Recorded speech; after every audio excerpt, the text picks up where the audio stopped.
Senhora presidente, nobres colegas, vereador Rafael, proponente dessa homenagem, a família que está aqui conosco hoje, parabéns. Eu costumo dizer que é muito justa essas homenagens, esse reconhecimento, entrar para a história de Caxias do Sul através de uma denominação, sem dúvida alguma, é o reconhecimento do trabalho, da dedicação, da história, de todas aquelas pessoas que ajudam a construir o nosso município.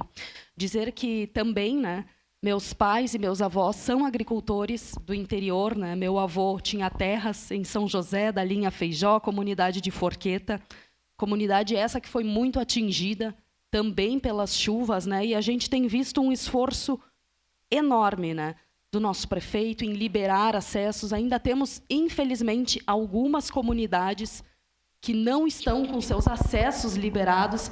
Então, a gente sabe, reconhece que precisa melhorar ainda, que precisa investir e buscar mais qualidade, mas realmente estamos passando por um momento atípico que exige, né, um pouco mais de paciência das pessoas.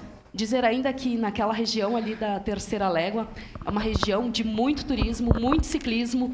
Eu sou uma das pessoas que passa, né, frequentemente pela comunidade, gosta de pedalar e visualizar toda aquela paisagem incrível, e com certeza isso vai se aprimorando cada vez mais, né? A possibilidade da gente fomentar o turismo e principalmente manter os jovens. Uma parte, vereadora. Que é tão importante, sem dúvida alguma, é algo que nos orgulha muito. E sempre que uma família, né, inicia um negócio, trabalha, né, incentiva seus filhos, se mantém na comunidade e ajuda, a gente fica muito orgulhoso. Seu à parte, vereador Xuxa. Não, vereadora Tati, eu havia um projeto aqui do nosso amigo vereador Rafael, um projeto muito importante, que é a denominação dessa rua, e é muito importante valorizar os agricultores.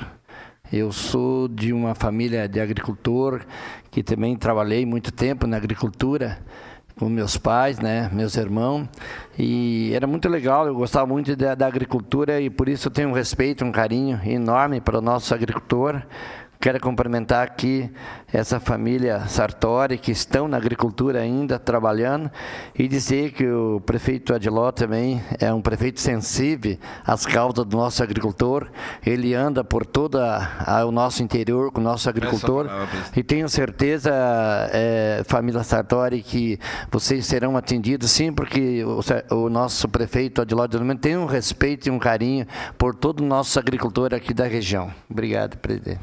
Muito obrigada. Mais uma vez, parabéns à família, merecido reconhecimento. Com a palavra, a vereadora